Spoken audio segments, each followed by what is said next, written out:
Despite many people working hard to remove white supremacy and racism from curricula, the U.S. American classroom far too often serves as a primary source of racist mythologies. The mythology that spreads throughout the education system tells us that white people are inherently good, absolving them of responsibility for historical atrocities and ongoing oppression perpetuated primarily by white people.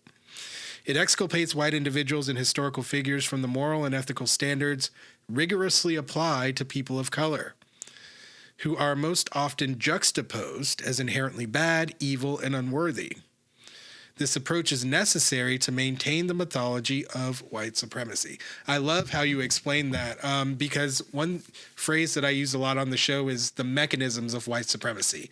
And when I say that, a lot of people, they look at you, askew, and, you have to break it down. So I love that part because I feel like it really breaks down one of the key mechanisms of white supremacy. Yeah. And you had to learn those not just through your study, but also through experience. Is there any mechanism of white supremacy that you found to be like particularly stuck on, or like something that you find needs to be unraveled more than another aspect, or something focused on? Yeah, I don't know if there's any that it's more important, but I think if there is a starting point, the first system that we encounter is our schools, right? Or at least one of the first, and it's one that is explicitly teaching us, right? Whereas like the media, we learn from the media, but that's not their explicit purpose, right? But the explicit purpose of going to school is to learn. So we look at these educators in front of us as, folks that are going to teach us. That's the whole purpose of being there. And we trust that they're telling us the truth, right? So in some ways, I feel like the white supremacy that's perpetuated in our schools is the most insidious because, they're it's being done to children, number one, but also because it's explicitly, those are teachers. They're supposed to be telling you the truth and helping you to become a better person, helping you to become, smarter and ready for the world. And what this does is the exact opposite, right? And what it does is it prepares us to be cogs in a system that is set up not only to oppress people of color, but also that it sets up those other divisions that make it possible. Does that make sense? Oh, yeah. Right. So we mentioned LGBT, there's religion, there's, you name it, there's been a division made to try to keep us from coming together in solidarity to create change.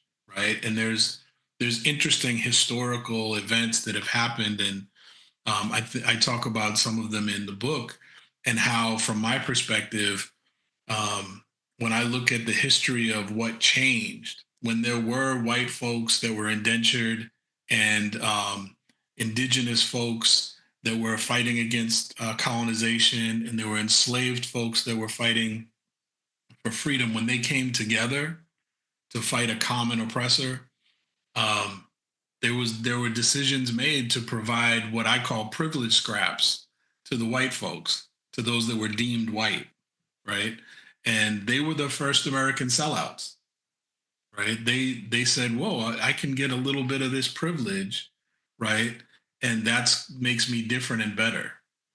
And that has been the case ever since, right? And I'm not trying to make it sound like white privilege is small or it's not really impactful, but to those with extraordinary wealth and power, the privileges that they give white folks for being white are nothing to them, right?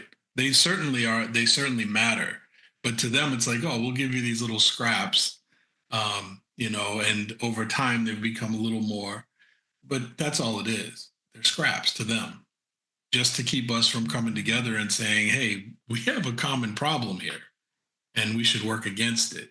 So I guess I would really look at schools as the one that, and that's why I've dedicated my life to education, teacher education, and higher education, because of the fact that I see that as a common point where we could learn better, 100%. And I've seen that happen. I know it can happen. Oh, yeah. It can definitely happen. Do we have the political will to make it happen? That's been the question. Thanks for watching. For access to the full-length conversation and all of the 2-hour-long, unedited conversations that I've had on race, click the support link in the description below. Thanks for your support, and see you next time.